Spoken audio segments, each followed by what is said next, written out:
Bien, bonsoir, messieurs, bonsoir. Bienvenue à cette nouvelle édition de À vous la parole. Celui qui a la parole ce soir est expert en santé publique.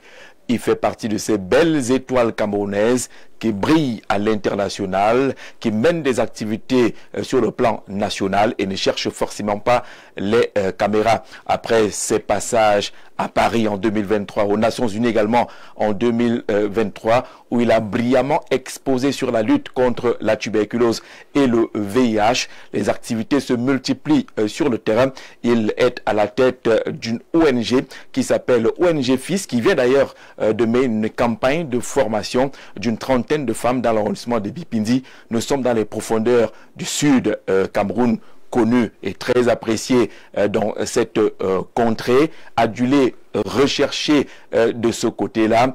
Il mériterait aujourd'hui d'être mis au devant de la scène, même s'il n'est pas forcément demandeur. Mais notre devoir de journaliste est d'aller chercher cette perle rare pour qu'il nous parle justement de cette belle aventure dans le cadre de la lutte contre la tuberculose, le VIH-Sida, mais surtout dans le cadre de nombreuses actions sociopolitiques qu'il pose pour le développement de sa communauté. Il s'appelle Bertrand Campouer.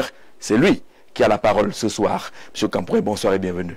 Bonsoir Jean-Jacques et merci de me recevoir sur votre prestigieux plateau. Je suis impressionné. Alors, vous qui êtes dans la santé, vous avez toujours des insignes qu'on ne comprend pas toujours. Maintenant, c'est une flèche rouge qui va vers une barre rouge. Il s'agit de quoi? En fait, c'est le symbole global de la lutte contre la tuberculose. Ceux qui portent ce signe sont des militants engagés dans la réponse et qui ont décidé de consacrer beaucoup d'efforts pour atteindre les objectifs globaux au niveau mondial, les objectifs 2030. D'accord, parce que moi j'ai commencé à avoir peur. Je me dis que vraiment, les gens qui ont les insignes compliqués là, il s'agit de quoi? Vous êtes donc expert en santé publique. Ça veut dire quoi concrètement? Vous n'êtes pas médecin. Expert en santé publique, c'est quoi? Un expert en santé publique, c'est quelqu'un qui travaille sur les politiques de santé. La santé publique a plusieurs dimensions, en particulier la promotion de la santé. Nous travaillons plus sur les déterminants qui influencent les situations de santé. Donc notre accent, c'est de travailler sur les politiques de santé en prenant en compte les déterminants qui influencent la maladie. Quand on dit déterminant, il y a déterminé. Donc c'est ça qui alimente la maladie et les politiques qu'on conçoit sont à la lumière de ce qu'on comprend, de ces déterminants qui orientent ou bien qui influencent une épidémie ou bien une maladie. Votre rôle se situe à quel niveau? Il y a le gouvernement et le ministère qui établit les politiques publiques en matière de santé. Il y a les services de santé que sont les hôpitaux. Vous êtes à quel niveau? Bon, les experts accompagnent les politiques parce que nous travaillons ici et ailleurs pour notamment accompagner les gouvernements, les ministères de la santé dans la conception de leur politique de santé. Alors, vous êtes à la tête de l'ONG FIS, FIS pas comme le fils, non, FIS. Oui, For Impact in Social Health. D'accord, qui est justement orienté dans ce combat-là. Lorsque je feuilletais un peu votre agenda, votre album, je me suis rendu compte que vous avez eu des passages assez remarquables en 2023, pour prendre seulement ces derniers-là, à Paris, aux côtés de l'OMS, dans le cadre de l'élaboration des politiques mondiales de santé. C'est quoi exactement ce rendez-vous? Il sert à quoi?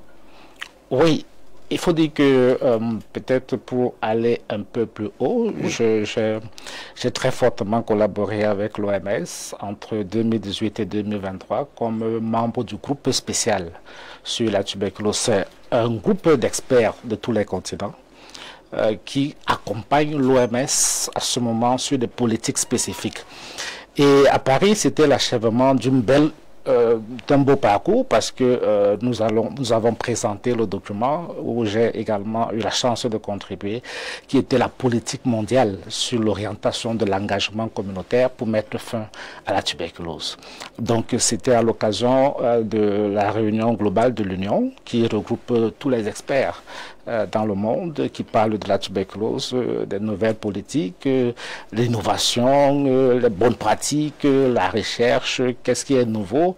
Donc c'est dans ce cadre que nous y étions, dans le cadre du bourse de l'OMS.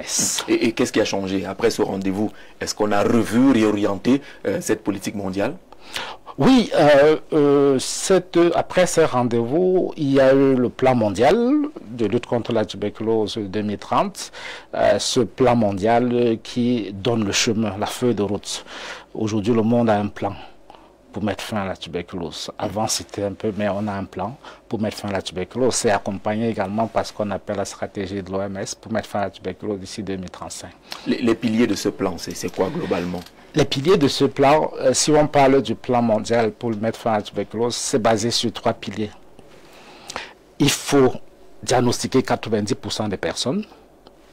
Et parmi les 90% de personnes qu'il faut diagnostiquer, il faut diagnostiquer 90% des personnes les plus vulnérables.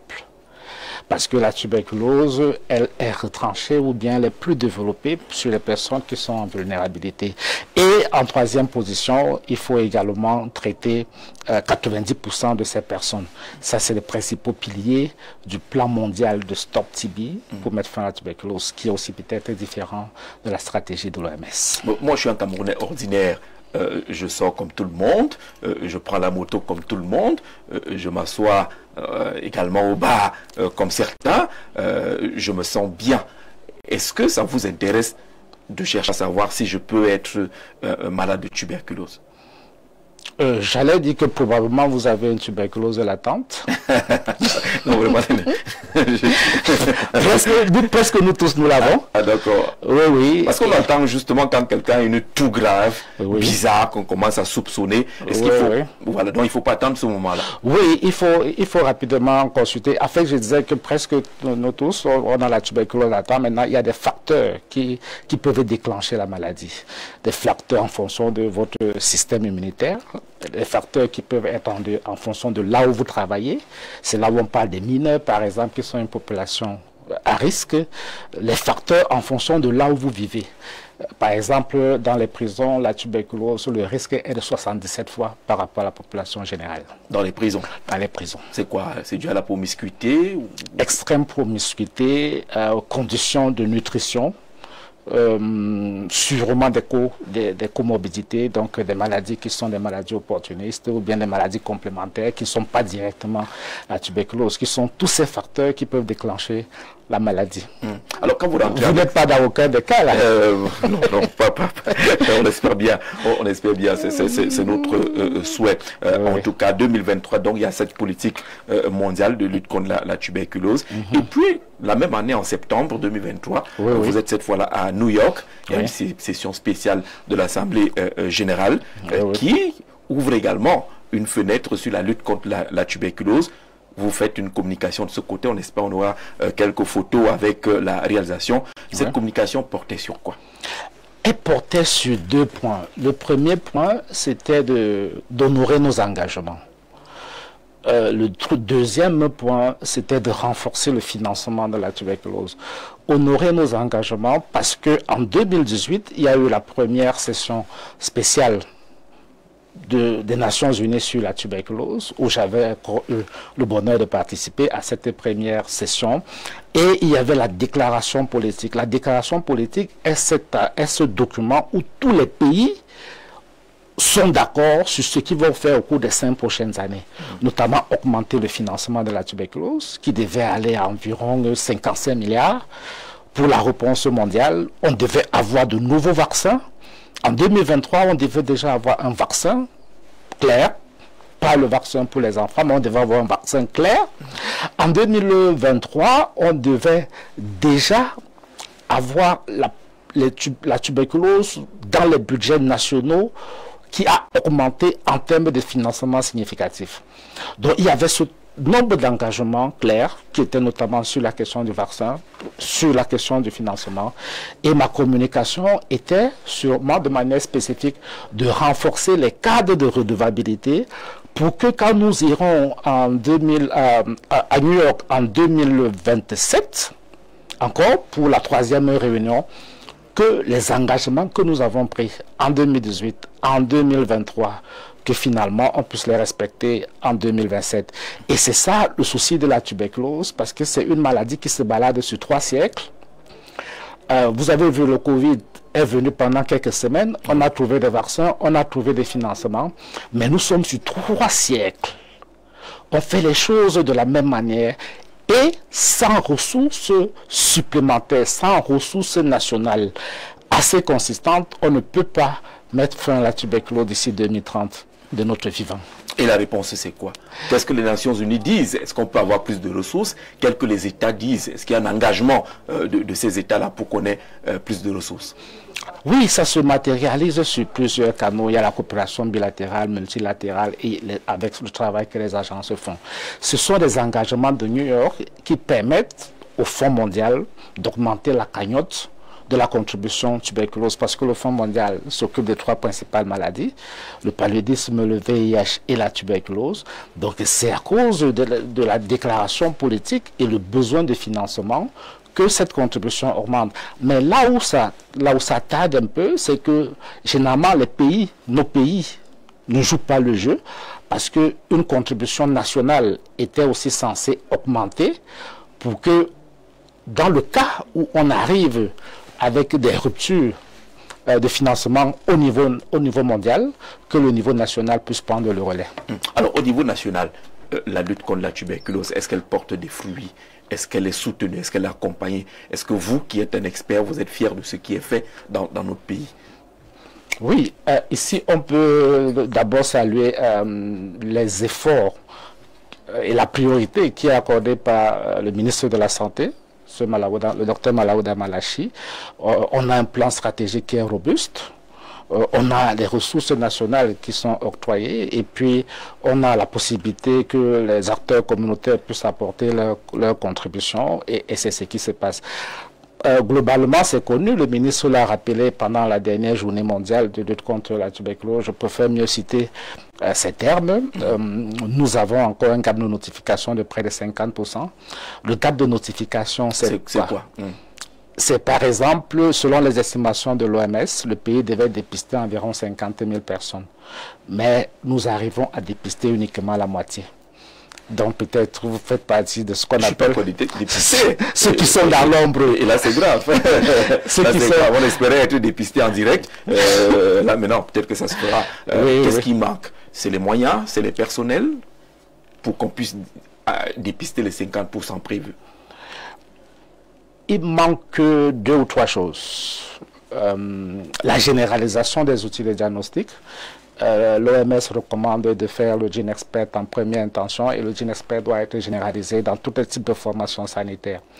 Mais on n'a pas encore la possibilité d'avoir un GeneXpert dans une machine de qualité recommandée dans toutes les formations sanitaires. Donc quelqu'un peut avoir, ou bien quelqu'un peut recommander un test, mais on n'a pas la possibilité de l'avoir. Le deuxième volet, c'est également qu'il y a beaucoup de barrières.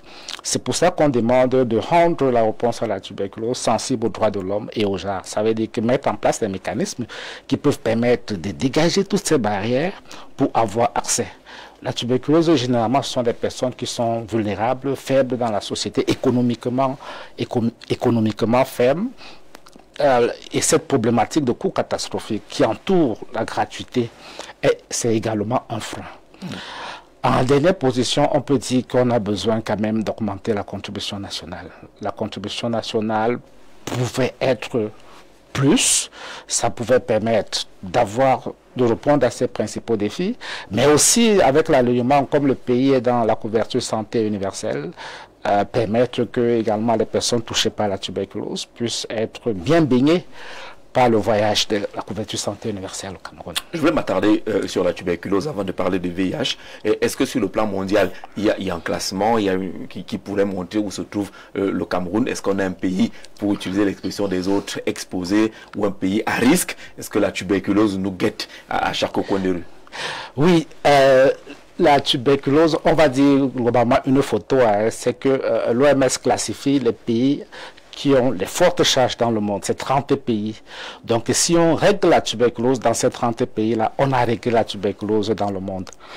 Le Cameroun n'est pas dans ces 30 pays. Le Cameroun n'est pas dans ces 30 pays, mais par contre, le Cameroun est dans les 40 pays, je crois, qui ont les plus fortes charges de co-infection, tuberculose et VIH.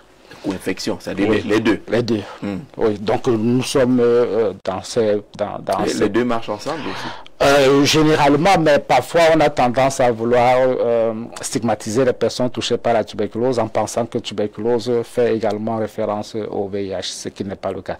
Donc on a la chance et quand vous voyez les pays où c'est vraiment préoccupant, par exemple le Gabon, qui est un pays, je fais un coucou à mes amis du Gabon, qui est un pays à très forte charge, avec une incidence de 500 pour 100 000 personnes. C'est grave parce que quand on est souvent là, on dit que c'est intéressant dans des contextes comme ça, où on peut dire que c'est des contextes à très forte charge. Une incidence de 500 pour 100 000 personnes, c'est excessif. Donc dans ce contexte-là, il faut éviter les endroits clos. Quand vous partez boire votre petite bière, vous cherchez des endroits aérés, parce que le faux snobisme où on veut être dans les salles climatisées, c'est un problème en termes de santé publique parce que vous avez la concentration de l'air dans votre pièce. Donc ça veut dire que si vous avez peut-être un outil intelligent, vous allez voir comment ils sont en train de jouer, ils sont en train de se balader, les microbes. Donc ils se concentrent, ils sont enfermés là, et ils quittent chez vous, ils partent chez le voisin, ils partent chez le voisin, ils se jouent, ils se font la passe comme ça. Donc c'est souvent intéressant de souffrir, de boire une bière, comme on aime souvent ça, dans des endroits aérés, et ça peut permettre d'éviter, au-delà de la tuberculose, ça peut permettre d'éviter beaucoup d'autres petites maladies. C'est quand même curieux, hein? On est quand même voisins au Gabon. Qu'est-ce qu'il y a là-bas qu'il n'y a pas ici, par exemple? J'ai beaucoup travaillé sur le Gabon. On a fait récemment le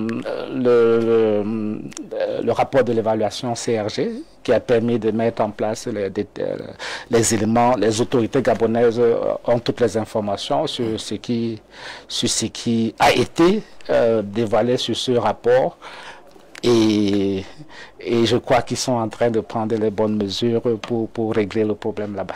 Alors, votre ONG, l'ONG FIS, est justement lancée dans cette lutte contre la tuberculose, qui viserait même l'éradication de la tuberculose et du VIH-Sida. On a toujours l'impression que c'est un combat vain pour ce qui est du VIH-Sida.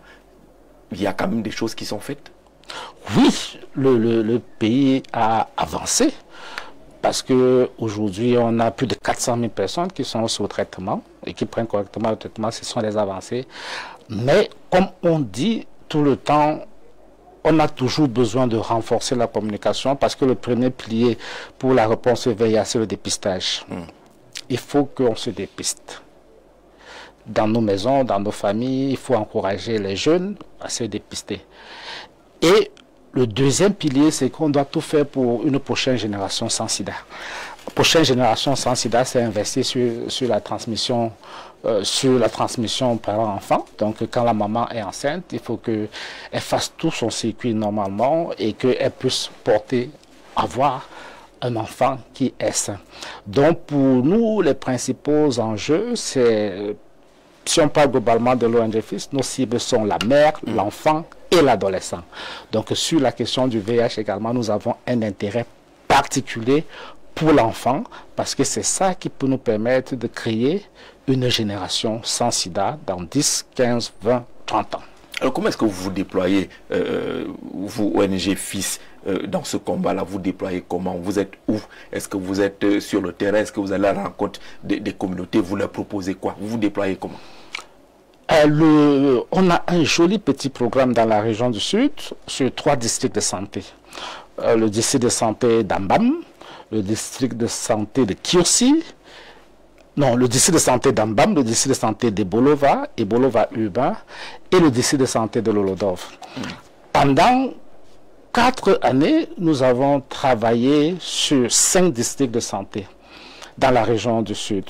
Et ces 5 districts de santé, nous avons contribué parce que les objectifs de notre programme à ce moment-là, c'était la rétention dans les soins.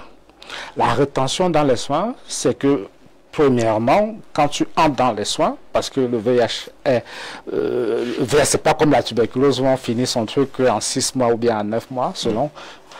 Mais dans le cas du VIH, on est un peu dans les maladies chroniques. Donc, il faut accompagner et permettre que la personne reste dans les soins.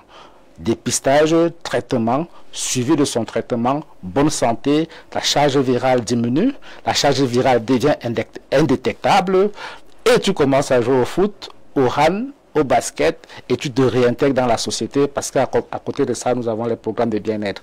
Donc pour nous, avec le groupe de volontaires que nous avons dans ces différents districts de santé et sur ce que nous privilégions plus le travail avec les femmes, donc nous avons un groupe de ce qu'on appelle nos volontaires communautaires qui, dans un premier temps, travaillent avec les formations sanitaires pour savoir le flux et le mouvement de ceux qui sont dans le circuit des soins ou bien la file active.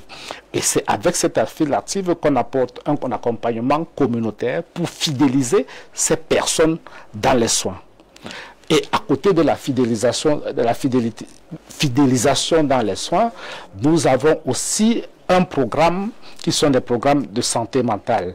Parce que il faut agir sur la santé mentale des personnes que nous suivons pour que ces personnes deviennent des champions dans la réponse. Champions dans la réponse, ça veut dire qu'elles vont prendre un nouveau rôle, elles vont s'engager et elles vont apporter une contribution. C'est l'effet boule de neige pour augmenter la communauté des gens qui apportent un soutien aux interventions que nous mettons en place. Dans ce contexte, la santé mentale ne veut pas dire la folie. Non. C'est pas la même chose, c'est psychologique. Oui. Parce que face aux situations comme le VIH-Sida, c'est important de renforcer le côté mental. Oui, parce que santé mentale vous permettrait d'être observant à votre traitement. Santé mentale vous permettrait d'arriver à une charge virale indétectable parce que vous aurez suivi tout le circuit de vos soins. Vous aurez fait vos examens quand il faut. Vous serez assidu pour les examens de contrôle. Vous allez vous approprier et prendre le contrôle de votre vie. Alors, lorsque vous choisissez ces districts de santé, c'est pourquoi, M. Campoué, c'est parce que vous êtes du Sud ou bien une justification particulière? Quand vous avez dit Ambam, j'ai compris que bon, on est dans une zone frontalière et que le trafic est énorme, les rencontres entre les personnes, les camionneurs et tout ça de ce côté-là. Est-ce que c'est parce que vous êtes du Sud que vous choisissez les districts de santé qui sont... Bon, je vais ajouter que mon épouse est d'Ambam, hein? Est-ce que vous n'êtes pas allé donc voir la belle famille pour satisfaire la belle famille? Non, est-ce qu'il y a des raisons qui vous font aller vers ces zones-là? Parce qu'on parle de VIH-Sida, on a toujours l'impression que ces zones de croisement, ces zones tampons sont les plus exposées. Il faut dire que nos programmes sont guidés par les évidences. Oui. Et selon le délégué régional de la santé publique du Sud, l'a fait remarquer la dernière fois à Bipindi, la région du Sud est la plus forte prévalence parmi les 10 régions du Cameroun. C'est la plus forte prévalence. Qui est parfois, je crois, 2 ou 3 fois la moyenne nationale. Je crois 2 fois la moyenne nationale. Donc, nos programmes sont guidés par les évidences. Et c'est ça l'intérêt de la santé publique. On parle là où il y a le problème. Et encore dans la région du Sud, il n'y a pas que 3 districts de santé dans la région du Sud. Il y a des districts de santé à Comdeu, on a des districts de santé à Zouétélé, on a des districts de santé.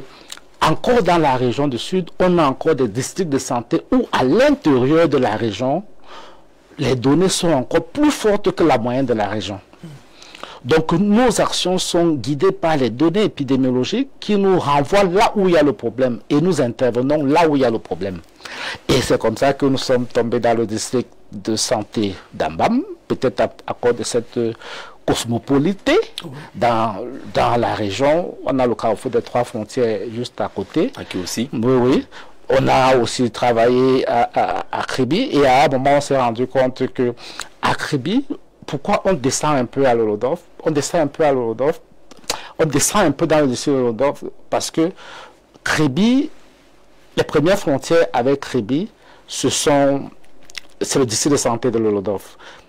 Et généralement, avec ce qu'on appelle toujours les coûts catastrophiques, parfois les gens n'arrivent pas parce qu'ils sont bloqués par les moyens de transport, etc., le déplacement.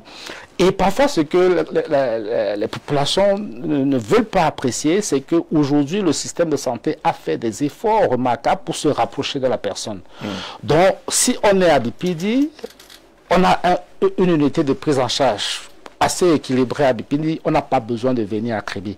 Donc on avait vu ça dans nos analyses de base et qui nous ont permis de que, au lieu de se focaliser sur Kribi, allons sur la périphérie, là où il y a la masse de personnes, et ça réduit le fait que les gens ne se sentent pas obligés d'aller à Kribi. Donc c'est pour ça que nos cités d'intervention sont calquées de cette manière, guidées par les évidences en termes de données épidémiologiques. Et puis, on a aussi les séquences pour comprendre les déterminants de la maladie, pourquoi les gens ne vont pas, pourquoi les gens vont, pourquoi les gens ne sont pas observants, quelle est la priorité du moment, etc. Est-ce qu'il y a des fruits finalement depuis que vous êtes sur le terrain? Ebolo va être toujours parmi les maillots jaunes, le Sud en tout cas de façon globale, toujours parmi les maillots jaunes, et ça dit que votre action n'a pas d'impact réel. Non, il faut dire, et c'est là quelque chose qui est intéressant au niveau du ministère de la Santé, il y a beaucoup d'intervenants dans la région du Sud comme dans d'autres régions, et aujourd'hui, par exemple, au niveau de la délégation régionale du Sud, il y a des réunions de coordination par le délégué régional chaque mois pour coordonner l'action des partenaires. Donc des résultats dans une région, dans un pays, ne peuvent pas être attribués à une seule organisation. Chaque organisation apporte sa contribution de manière complémentaire. Mais sur les districts que nous avons intervenus, nous avons eu de l'impact. Parce que, comme je disais, dans les 3 districts que nous avons ciblés, à la 4e année, on était à 50% de l'objectif de ramener les gens dans le dépistage, 80% d'objectif de retention et 87% d'objectif de bien-être. Alors, on est en train de franchir la première demi-heure de notre entretien. On va lire un ou deux messages. Bonsoir Jean-Jacques, merci pour cette thématique importante en compagnie du docteur Bertrand Campouer. Félicitations à lui pour le travail abattu sur le terrain par son ONG FIS. Transmettez-lui nos remerciements, enseignant non salarié de Bipindi pour son soutien. Vitus Ngodi, ce n'est pas un message anodin. S'il précise qu'il est enseignant non salarié, vous êtes fils de Bipindi, vous êtes élite, peut-être qu'il s'adresse à vous. Comment vous faites pour vous occuper de l'enseignant non salarié qui est chez vous? Peut-être c'est un message.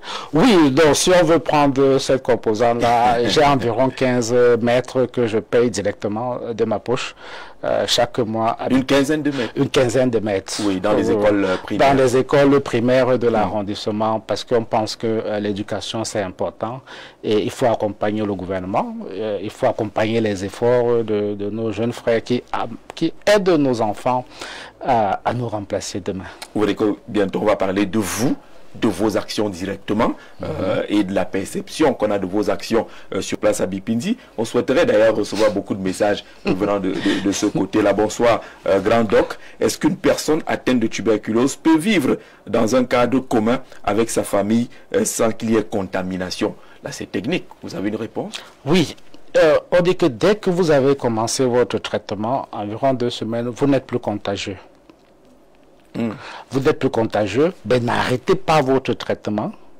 Allez jusqu'au bout de votre traitement parce que s'il y a des rechutes, on peut arriver à la tuberculose multirésistante. Et la tuberculose multirésistante, elle est complexe à soigner.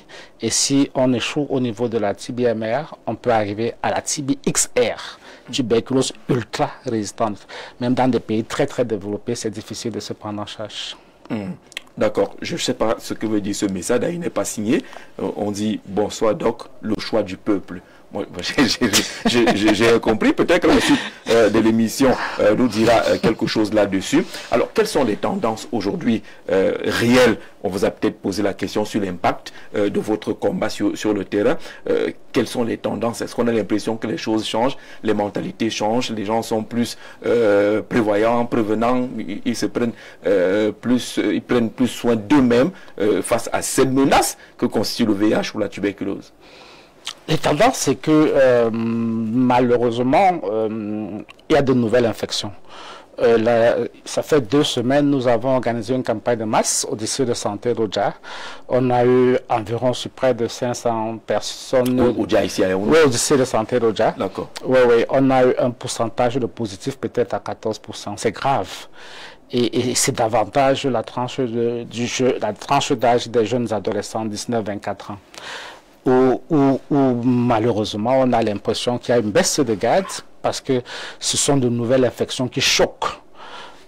Parce que c'est un nouveau mode de vie qui doit entrer en jeu alors qu'on pouvait se protéger. C'est ça qu'on rappelle toujours, que tous les rapports, il faut faire des efforts. M. Jean Jarzé, d'avoir des rapports. Vous avez dit ça, moi. Mais vous êtes une star, les jeunes filles aiment bien les stars. Et voilà, donc faire les efforts de renforcer ce message de sensibilisation pour correcte du préservatif, parce que c'est important. Le sida n'a pas disparu. Je disais tantôt, on a eu de nouvelles infections au cœur de la civilisation Yaoundé, où on a tous les outils, les canaux modernes de transmission de l'information, mais malheureusement, on a des nouvelles infections. Ça, c'est le drame qu'on continue d'avoir sur le VIH, alors qu'il faut se protéger ou être fidèle à son partenaire. C'est Jean Jarzé. Voilà le meilleur conseil. Voilà. D'accord. Voilà, être fidèle et puis maintenant faire tout pour protéger l'enfant et la maman. Faire tout pour protéger que l'enfant, quand maman accouche, quel que soit, même si maman est positive, aujourd'hui, il n'y a plus de raison que l'enfant soit positif. Ça, c'est sur le volet du VIH. Mais sur le volet de la tuberculose, ce qu'on peut dire drame, hein, c'est recrudescence d'une stigmatisation qui est incroyable. Stigmatisation qui est à deux niveaux. Stigmatisation dans les formations, les centres de prise en charge. Auto-stigmatisation.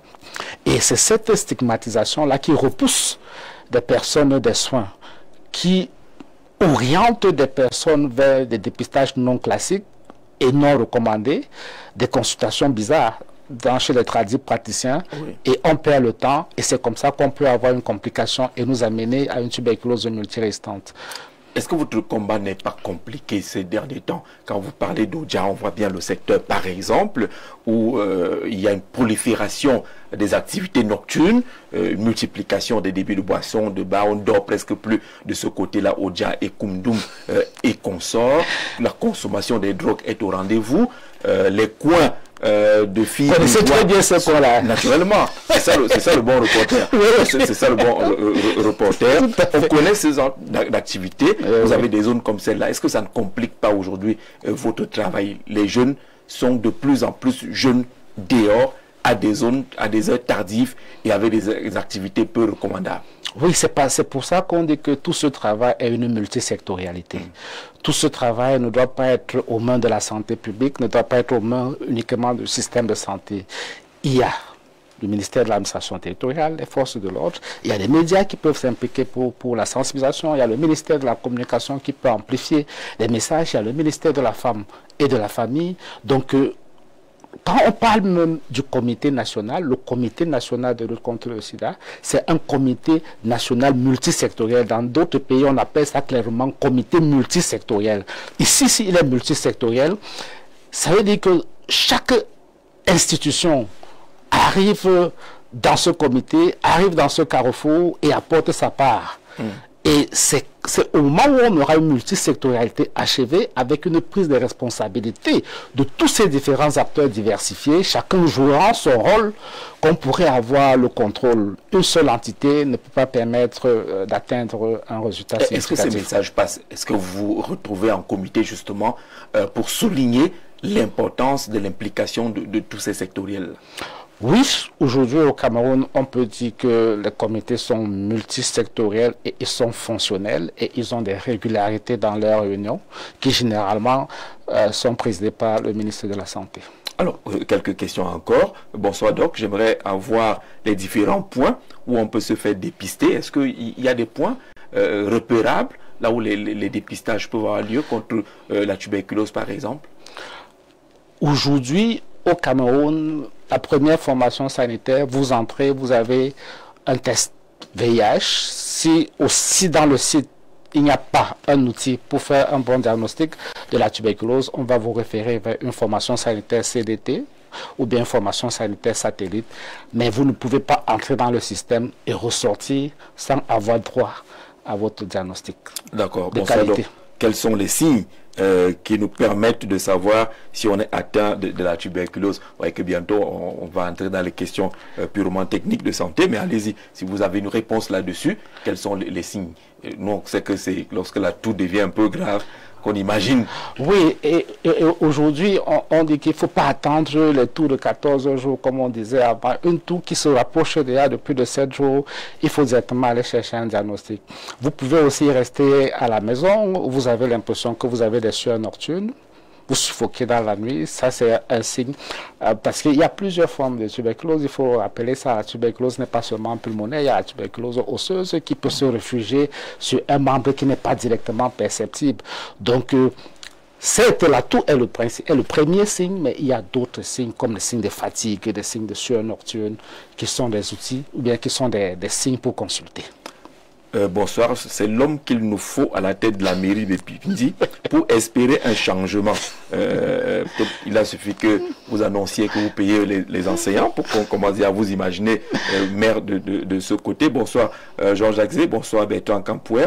Toutes mes félicitations pour ce que vous faites grâce à votre ONG pour la région du Sud et particulièrement pour les populations de l'arrondissement de Bipindi. Bonne continuation, c'est Jean-Blaise Mba, fils de Bichouka. Vous connaissez la localité? Oui, très bien. De Bichouka.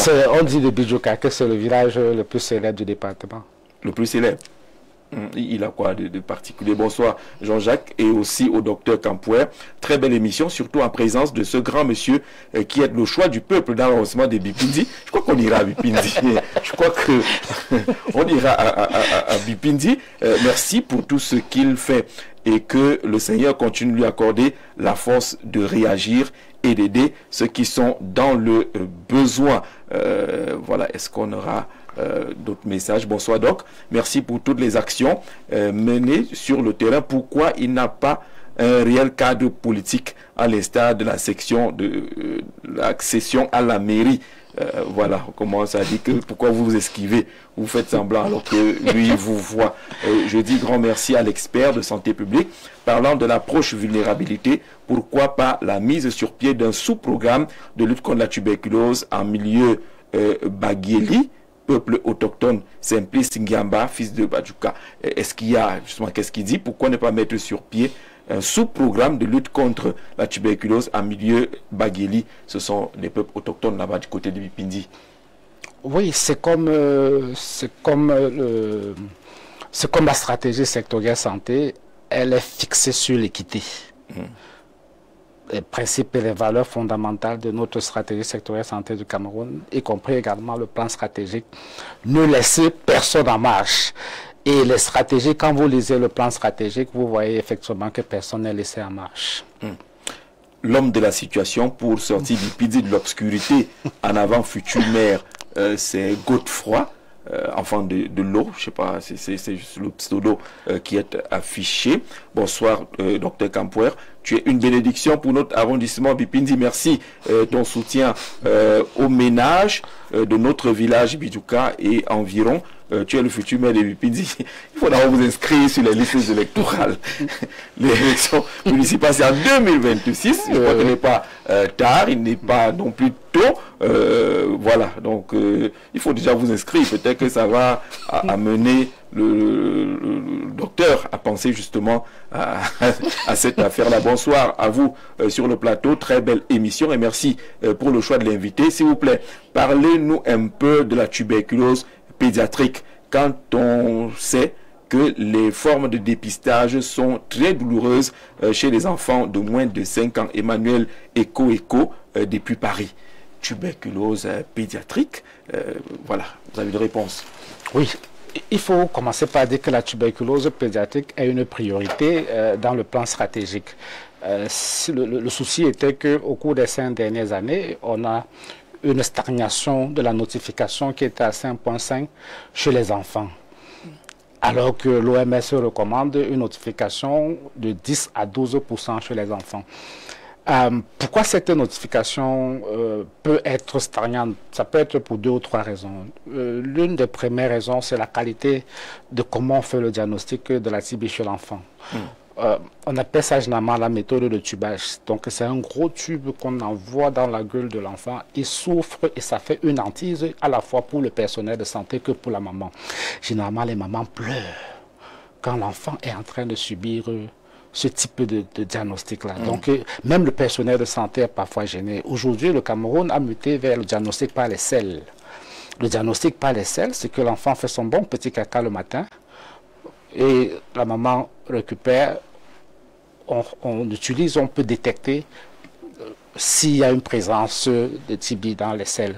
Et c'est ça qui permet de faire avancer les résultats nationaux. Nous, on a eu un programme qui a été appuyé par la France, Expertise de France, qui a permis de faire un engagement de qualité dans les 8 districts de santé de la ville de Yaoundé, 35 formations sanitaires, où nous avons, en 18 mois, nous avons augmenté, nous avons diagnostiqué près de 420 enfants, à émettre près de 2000 enfants sous TPT, qui est le traitement préventif. Alors, bonsoir Jean-Jacques, j'apprécie le travail que ce monsieur abat nos différents villages. Parfois, c'est l'organisation de championnats de vacances, de football, les appuis aux jeunes, l'organisation des campagnes de dépistage VIH-Sida et surtout, il fait des dons de médicaments. J'espère que lors de l'inauguration du centre de santé de Mbikiliki, c'est ça? De Mbikiliki, il nous apportera un appui en médicaments. José Minkene, conseiller municipal du village Mbikiliki, voilà, du côté de Lolodov, c'est un appel de pierre. Donnez-nous la date pour qu'on soit sûr qu'il viendra avec les dons en médicaments de ce côté-là. Ça veut dire que c'est des activités que vous menez. Tout à fait. Les dons de médicaments. Tout à fait. Nous faisons des dons. Parfois, nous apportons aussi, on a la composante de renforcement du système de santé. Parfois, on peut donner une moto, on peut mettre l'énergie solaire, on peut renforcer une maternité, en particulier en zone rurale. Alors, bonsoir. Merci pour cette émission, M. Jean-Jacques Zé. Merci à M. Campouer pour toutes les actions menées sur le terrain, qui ne se limitent pas sur la santé. Vous avez fait l'émission à ma place, finalement. En tant que président de sous-section RDPC Bipinzi Est 3, j'attire son attention sur la politique des quotas par rapport au peuple Baguieli. De quoi s'agit-il? Vous êtes au courant? C'est les quotas dans quel domaine? Oui, c'est que les Baguielis sont les peuples autochtones, comme on les appelle les Pygmées. Une forte communauté dans notre arrondissement. Et malheureusement, on a une sous-représentativité de cette communauté dans les organes de prise de décision. On a le principal organe de prise de décision que nous avons, c'est peut-être le conseil municipal. Je crois malheureusement, on n'a aucun. Sur les 25 conseillers municipaux, il n'y a pas de Baguieli au conseil municipal. Oui, pourtant c'est une forte communauté qui est représentée et qui vit avec nous, qui fait partie de nous. Ce qui est intéressant, le message vient d'un conseiller municipal qui semble ne pas être à l'aise de siéger au conseil municipal de Bipinzi, une zone connue comme ayant une forte communauté des Baguieli. Je crois qu'il y a aussi cette sous-représentativité des femmes, je crois, parce qu'actuellement, je crois qu'on a 6 conseillers femmes sur l'ensemble des 25. Sur 25. Les femmes vont dire que vous pensez à elles. Est-ce que la tuberculose mal soignée peut avoir pour conséquence la mort? Voilà. Tuberculose mal soignée. Toutes les maladies mal soignées ont pour conséquence, quand on fait l'histoire naturelle de la maladie, c'est à la dernière phase, la mort. Donc, tu es exposé, tu es infecté, et maintenant tu es malade et tu meurs. C'est l'histoire naturelle de la maladie qui est basée sur ces 4 piliers. Donc, quand vous faites ce voyage-là, vous arrivez, si vous ne contrôlez pas toutes les différentes étapes, étape d'exposition, étape d'infection. Exposition, c'est ce que je parlais, où on arrive parce qu'on est on a des beaux costumes, on veut boire dans les bars climatisés, où l'infection est entrée. Donc, tu es dans l'exposition. Tu as loupé cette étape d'exposition, tu te fais infecter. Tu loupes l'étape de l'infection, tu deviens malade. Tu loupes la maladie, tu décèdes. Tu loupes le contrôle, de prendre le contrôle de la maladie, tu décèdes. Et en particulier sur la tuberculose, tu as la tuberculose sensible. Diagnostic, tu te fais diagnostic tardivement, alors que c'est disponible, c'est gratuit. Tu te fais soigner par complaisance, tu as des rechutes. Tu as la tuberculose multirésistante, qui est plus compliquée que la tuberculose sensible, qui est généralement celle de 6 mois. Tu loupes encore, tu arrives à la tuberculose ultra-résistante. Moi, j'avais un ami, un Américain, qui vivait à Montpellier, qui avait une tuberculose ultra-résistante, un Américain. Et c'était compliqué en France. Un Américain vivant en France, c'était compliqué. Il a quitté la France pour aller en Indonésie pour chercher les soins de qualité. Mais malheureusement, il n'a pas pu. Et puis je voulais rendre hommage à cet ami qui s'appelait Keith Gordon. Alors, Doc, est-ce qu'une personne peut vivre avec un partenaire infecté de la tuberculose et du VIH sans l'avoir? Oui. Oui. J'avais mon cousin au village. On ne sait pas comment le gars gérait vraiment. On n'encourage pas ça aux jeunes générations. Le gars, lui, disait que vos choses là, et il n'était jamais malade. Et il n'était jamais malade. Ça veut dire que... Il y a des curiosités comme ça. Oui, il y a des curiosités comme ça, mais c'est l'exception qu'on ne dira jamais sur... Si nous étions sur un plateau, j'allais ne pas vous dire ça. Qu'il faut faire attention sur la communication, sur le VIH, en termes de comment on peut transmettre la maladie. Mais comme nous sommes entre nous, je vous fais cette confidence.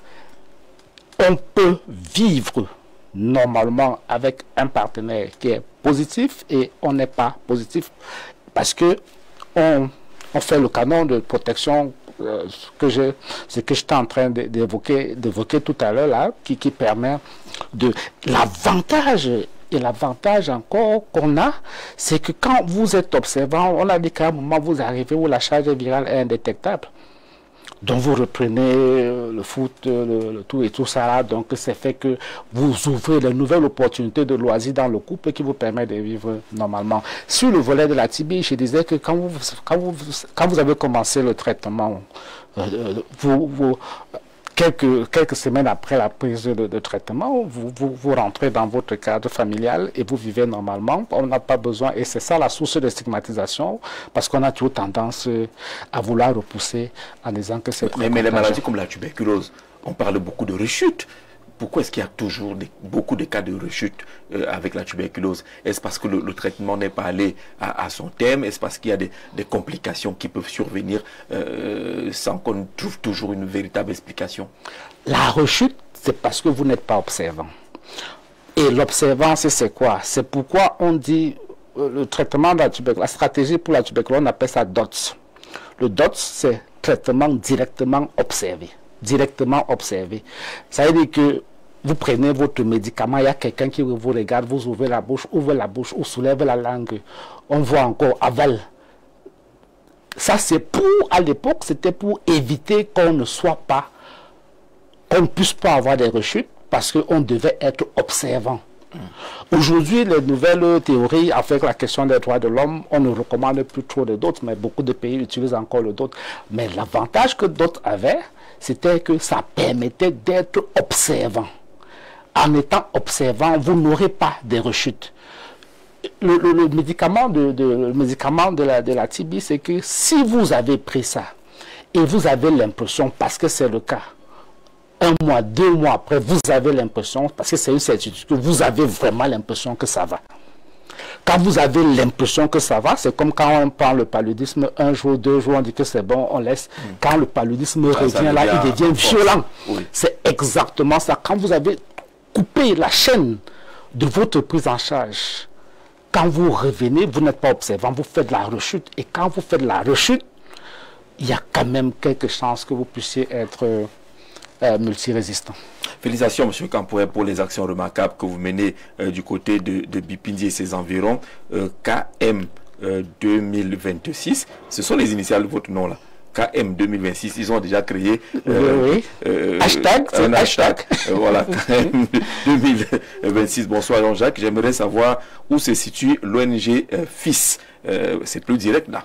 Oui, nous sommes à Yaoundé, nous sommes au Carrefour Tam Tam Week-end. Alors, comment on fait? Les gens qui nous regardent aujourd'hui sont en train d'envier les populations de Bipindi qui bénéficient de ces actions et des districts de santé que vous avez cités dans le sud, et vous demandez si vous arriverez un jour dans la Damawa, un jour dans la région de l'Est. Oui, nous avons, la particularité c'est qu'on a plusieurs types de programmes. Nous avons des programmes qui sont focalisés, des programmes directs de prestations de services qui sont focalisés dans un certain nombre de districts de santé et des régions, comme j'ai dit. Mais nous avons aussi des programmes qui sont des programmes globaux, qui couvrent toute l'étendue du territoire. Par exemple, actuellement, nous sommes dans un programme PPR, dans un programme de préparation à la réponse aux épidémies et aux pandémies. Un type de programme comme ça, il couvre l'ensemble du pays parce qu'on cherche à inclure les communautés et leurs représentants dans toutes les régions pour qu'ils participent dans des comités où on parle de PPR, préparation à la réponse aux épidémies et aux pandémies, au niveau sous-national, au niveau régional et au niveau national. Monsieur Campoué, quand vous serez à la tête, c'est pas moi qui le dis, hein, je suis en train de lire un message, à la tête de la mairie de Bipindi, chose qui est le souhait de beaucoup de personnes, en particulier dans le village Bijuka. N'oubliez pas la jeunesse quand nous croyons en vous, et avec vous à la tête, nous savons que beaucoup de choses vont changer dans l'avancement de Bipindi. J'ai dit avec toute l'équipe technique, la Jacques et autres, on ira à Bipindi pour comprendre pourquoi il y a cette sorte d'appel. On a compris le premier message maintenant qui parlait du choix du peuple. Merci Monsieur Bertrand Campoué de nous mettre en valeur, nous les femmes, suite au projet d'autonomisation qui nous permettra d'avoir accès aux soins de santé, VIH et tuberculose. Ce message vous permet justement de parler de cette session de formation qu'on a observée à cela quelques jours. Vous avez rassemblé une trentaine de femmes venant de 29 villages de l'arrondissement de Bipindi. La formation visait quoi? La formation visait à autonomiser les femmes afin qu'elles contribuent à la rupture de la chaîne de transmission du VIH dans la communauté et que globalement elles réduisent leur vulnérabilité vis-à-vis du VIH. Si je peux dire quelque chose par rapport à ça, en fait, je rêve d'une société qui permettrait à tout le monde de donner son plein potentiel. Je rêve d'une société qui permettrait en particulier aux couches qui sont souvent mises de côté, d'avoir un rôle un peu plus significatif dans les enjeux communautaires. Je rêve d'une société où on aura un environnement favorable qui permettrait de vivre dans un monde juste et dans une communauté juste où chacun réussit à avoir une contribution. Parce que la réalité, c'est que tout le monde veut apporter sa contribution. Mais malheureusement, on ne permet pas à tout le monde d'apporter sa contribution. Il y a beaucoup de générosité individuelle des personnes là où ils sont. Ils veulent contribuer, pardon, mais les structures et les systèmes et les mécanismes ne permettent pas. Et ce qui est aussi intéressant, ça c'est une approche que nous développons au quotidien. Quand on élabore une politique, il y a une première étape qui est la concertation et l'identification du besoin avec les bénéficiaires. Nous avons fait cette activité à Bipindi, qui est d'abord partie par un mois d'analyse de la situation. On a envoyé une équipe d'experts ici à Yaoundé qui sont allés là-bas pour discuter avec les femmes, pour comprendre quel était le problème, quels étaient les enjeux, comment elles se positionnent sur des questions de manière globale. Parce que la santé n'est qu'un déterminant dans l'ensemble du processus de développement. Donc on pique la porte d'entrée du développement et de manière transversale, on abordera les autres questions. On est parti sur la question du développement. Comment elles se projettent, comment elles se voient, quelle est la contribution qu'elles peuvent apporter. Je vous assure que j'ai passé 2 jours de bonheur. Les femmes nos collègues avec leur veste qui quittaient ici de Yaoundé, pensaient que il n'y avait personne en face. Comme le président Barbeau dit que c'est maïs. C'est maïs. Mais on a trouvé des experts. C'est pas forcément, ces femmes ne sont pas forcément diplômées avec tous nos diplômes qu'on cite et tout ça et tout. Mais ce sont des expertes dans ce qu'elles veulent faire. Et c'est ça qu'on a laissé couler. On a donné l'opportunité à chaque femme de dessiner. On a un peu encadré, de dessiner ce qu'elle veut faire. Et des femmes nous ont apporté des idées aussi simples, mais aussi pertinentes et efficientes, qui sont précises. Et qu'en 6 mois, 9 mois, on pourrait déjà voir l'impact de ces éléments-là. Donc pour nous, notre rêve, c'est un effet boule de neige. On investit sur 30 femmes. Ces 30 femmes, c'est 30 communautés. Et le développement commence par la communauté. Si on a investi sur une femme dans la communauté, elle sera moteur de développement dans sa communauté. Parce qu'elle a autour d'elle l'enfant, elle a autour d'elle l'adolescent et elle a à côté d'elle le papa. C'est pour ça qu'on veut et on a, et nous sommes très avancés sur ce processus. Nous allons la semaine prochaine signer les contrats et faire les premiers virements de fonds. C'est le contrat avec qui? Avec les femmes qui ont été formées, elles vont bénéficier du financement lié au projet qu'elles ont elles-mêmes développé. Tout à fait. On a mis une enveloppe de 10 millions de francs CFA. On a fait un contrat avec une microfinance au niveau de l'Olodorf parce que nous avons dit que nous allons dans le processus de citoyenneté. Elles auront un compte bancaire. Déjà, elles ont pu ouvrir les comptes bancaires. Elles auront chacune son élément pour faire ses transactions financières. Et ça fait partie de l'estime qu'on veut renforcer chez ces femmes-là. On veut permettre à ces femmes d'être des personnes qui ont une contribution et qui influencent et qui impactent la vie de la communauté. Nous voulons transformer leur mindset et qu'elles changent de posture. Donc c'est maintenant elles qui vont diriger le développement. C'est pas nous avec nos vestes et nos cravates de Yaoundé. Les cravates de Yaoundé, mais les Baguéli doivent également poser. Est-ce qu'ils sont concernés? Oui, nous avons des Baguéli, effectivement. Nous avons également, parce que ce qui est intéressant à Bipindi, c'est la cascade de toute la représentativité nationale que nous avons au Cameroun. Nous avons les Bassar, les Ngumba, les Fang, les Ewondo, les Evuzok. Parce que ce petit-fils Evuzok, on n'aime pas dire on dit les Evuzok. Donc, les Babileke, les Aoussa, les Baguéli, c'est vraiment un carrefour du vivre ensemble incroyable pour ce pays. Le Camerounais qui n'a pas encore voyagé, quand on parle de Bipindi, on a l'impression que c'est une zone perdue quelque part en brousse. C'est vraiment... Pourtant, vous parlez d'un vivre ensemble réel là-bas. Oui, tout à fait. L'intégration nationale réussie. Le cosmopolitisme à saluer de ce côté-là. Est-ce que les actions de développement, soit de l'État aujourd'hui, soit des collectivités ou de la collectivité, touchent toutes ces populations-là?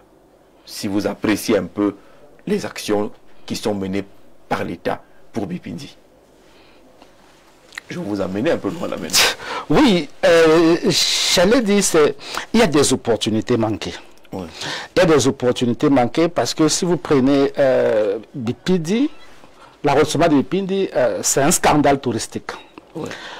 Vous avez les chutes incroyables de Bidjouka. Vous avez même un peu plus devant, quand vous quittez Mbeklegui, la chaîne montagne de Mbeklegui, où si vous passez par là, c'est fou. Vous allez vouloir vous arrêter et dormir au niveau de la chaîne montagne de Mbeklegui. Vous avez tout le vestige de ce qu'on avait comme héritage allemand qu'on doit assumer. Donc il y a des opportunités qui sont des opportunités manquées, parce que si toutes ces opportunités étaient exploitées tant par l'État que par le mécanisme de collectivités locales décentralisées, ça pouvait nous permettre d'avoir un peu plus d'opportunités, parce que vous savez qu'il y a des pays où le PIB, la contribution du tourisme dans le PIB national permet de développer ces pays-là. Donc il y a des opportunités, mais peut-être on utilise très peu ces opportunités, et peut-être il faut prolonger que c'est pas peut-être une situation qui est isolée à Bipindi, c'est une situation nationale où parfois on a certaines opportunités mais qu'on réussit. Mais moi je dis et je crois fermement qu'on peut faire le plein emploi à Bipindi. On peut éliminer la pauvreté en 5 ans à Bipindi. En 5 ans? Oui, en 5 ans. C'est simple. Rappelez-vous les 3,90 que je vous disais au début de l'émission. Oui. Vous appliquez les 3,90 à Bipindi, en 5 ans, vous éliminez la pauvreté. Non, parlez clairement aux populations qui vous regardent. Comment vous faites-vous pour éliminer la pauvreté? C'est parce qu'il y a ces avantages touristiques, c'est parce qu'il y a la possibilité même de créer ou de produire l'énergie sur place. On peut se fonder sur quoi pour changer Bipindi en 5 ans? C'est deux choses. La première des choses, vous allez d'abord sur qu'est-ce que vous voulez faire.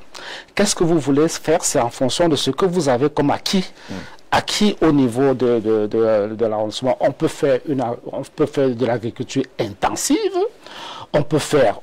Moi, nous, on a grandi et à un moment, j'avais mon cousin qu'on appelle Dr Maya, que je pensais qu'il pouvait être dans l'équipe nationale de natation à cette époque-là.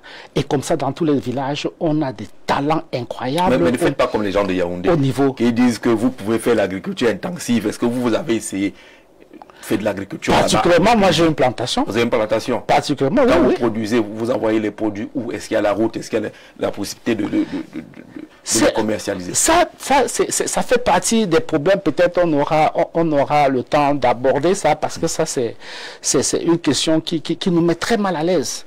Cette affaire de la route, parce qu'à un moment on a l'impression d'être insulté par la République parce que nous sommes la bande oubliée sur le projet Yaoundé-Kribi. Donc peut-être on pourrait revenir parce que c'est vraiment, quand j'en parle, c'est avec beaucoup d'émotion. Yaoundé-Kribi qui s'arrête juste après le Lodorf, c'est ça? Oui, parce que un tronçon qui était sur 3 piliers, premier pilier pont de Lama, Bingambo, oui. Bingambo, Grand Zambi, l'appel a été déconnecté. C'est les images de l'Odorf. Et ça recommence.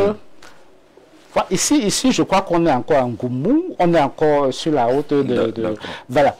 Donc ça, c'est peut-être, on aura le temps d'en parler, peut-être pendant 5 minutes, mais on était en train d'arriver sur l'agriculture intensive qui peut changer, oui. Comme premier pilier. Oui, et le deuxième pilier, c'est ce qu'on appelle des activités non traditionnelles. Les activités non traditionnelles, non connexes, qui ne sont pas forcément alignées. C'est ça qui disait que les petits éléments là qu'on peut capitaliser et en faire des centres d'excellence.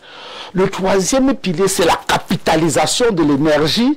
La capitalisation de l'énergie sur tous les scandales géologiques que nous avons dans l'arrondissement. On peut produire du gaz, on peut produire de l'électricité et on peut devenir pour l'économique. Et il y a même une théorie que vous allez croire que elle est iconoclaste. On peut créer, vous avez entendu parler de Bitcoin, de la monnaie qui est de la monnaie virtuelle. On peut créer dans cet arrondissement notre propre monnaie. On la structure avec les experts qui peuvent nous accompagner. Et c'est pour ça que je mets le pilier de réduction de la pauvreté autour de ces innovations-là. Et maintenant, à côté de ça, le pilier qui est investi sur la personne. Quand vous avez une communauté comme celle-là, je parlais des 3,90, quel est le problème majoritaire pour la grande partie de la communauté? Ça, c'est le premier pilier. Maintenant, le deuxième pilier, dans ce problème-là, 90% de la communauté, bien de la structure communautaire la plus faible, comment elle fera pour se retrouver, bien quels sont les mécanismes que vous devez développer pour que 90% de la structure communautaire la plus faible entre dans votre mécanisme. Et maintenant, accompagner ces 90% jusqu'à la fin du processus.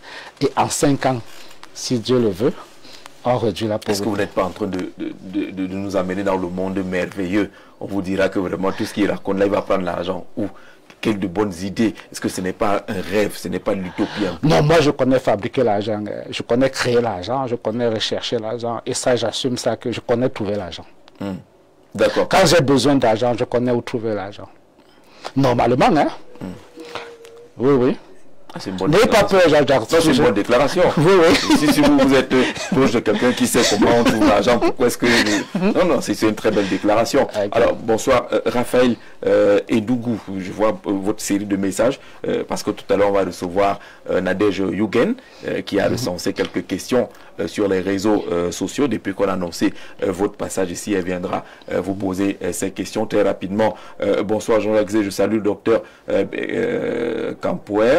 je le félicite pour son engagement pour la santé des Camerounais, vivement qu'il élargisse son plan d'action dans d'autres districts de santé. Juste une petite préoccupation, peut-être hors sujet de ma part. Est-ce que le docteur connaît, docteur Albert Zé, qu'il y a quelques mois a posé la problématique de la couverture santé universelle? Que pense-t-il de la couverture santé universelle au Cameroun? Raphaël Ndougou, depuis Douala, c'est un acteur politique. Oui, je connais bien le docteur Zé avec sa coiffure qui est atypique et ses structures de bout qui sont bien atypiques. Oui, nous on a été piliers aussi de la couverture santé universelle. Nous avons été l'organisation qui a lancé, je crois que ça peut faire 7 ans, les premières campagnes, parce que nous avons dit qu'il faut croire au message quand le chef de l'État a lancé cette problématique en 2011 et en 2015, nous étions parmi les organisations pionnières qui parlaient de la couverture santé universelle au Cameroun.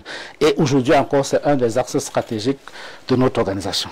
D'accord. Le président Donald Trump a annoncé l'arrêt des subventions pour la prise en charge du VIH. Quel est l'avis du docteur si cette décision venait à être appliquée? Elle est appliquée. Elle est appliquée. Elle est appliquée. Elle est appliquée. Votre regard, c'est quoi? Est-ce que ça ne vient pas perturber tous les mécanismes développés pour lutter contre le VIH? Il faut voir ça sur 2 volets. Il y a le premier volet émotif. Quand la décision est sortie, c'était vraiment un scandale parce que nous-mêmes, on a perdu du personnel, on a divisé les salaires par 4, on a des programmes qu'on a arrêtés. On a 6 programmes en particulier qui ont été arrêtés grâce à cette décision. Il y a beaucoup de personnes, on prend en charge les coûts catastrophiques, on prend en charge la nutrition pour des personnes qui sont malades, on prend en charge les coûts de transport, on a une application intelligente qui est en train de, One Impact, qui est en train de vraiment être adoptée par le système de santé au Cameroun. Donc, sur le plan direct de l'impact sur les soins, oui, et on peut pleurer. En revanche, il y a un bon côté à cela? Absolument. Il y a un bon côté. Pour être simple, Jean-Jacques, ce n'est pas le voisin qui va venir gérer les problèmes dans votre maison. Il faut que vous preniez l'habitude le matin, vous vous levez, vous donnez l'argent des rations. Si l'enfant est malade, on amène à l'hôpital, vous, en tant que parent. Donc, en fait, c'est ça que la réflexion du président Trump doit nous engager. On doit renforcer notre contribution nationale. On doit s'occuper de nos malades. On doit prendre en charge nos malades. On doit mettre un accent pour que rien ne s'arrête. Et ceux qui sont sous traitement, ils ne doivent même pas subir, ou bien ils ne doivent même pas identifier qu'il y a une quelconque rupture sur ce qui était pris en charge. Donc ça se renverse. Et là, les organisations communautaires, les organisations de personnes touchées par la maladie, doivent soulever leur voix. Vraiment soulever leur voix pour que rien ne s'arrête et que ça ne se ressente pas. Parce que ça risque bientôt d'avoir quelques répercussions et peut-être aussi secrètement. Le gouvernement américain a annoncé une évaluation à la fin du mois d'avril. On espère que cette évaluation pourrait aussi donner des bons fruits afin que les pays se préparent de manière progressive. Donc que les États ne croisent pas les bras et commencent à dire on est fini. Oui, mais c'était un bon électrochoc. C'était un bon électrochoc et là, on doit tirer des leçons. D'accord. On va prendre une respiration, le temps d'installer justement Nadège Yogen et la série de questions des internautes. Mais merci déjà la série de messages que nous avons reçus et tout ce qui participe au programme. On respire, on accueille Nadège.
retour sur le plateau. Nadège est déjà installée avec sa magnifique robe rouge.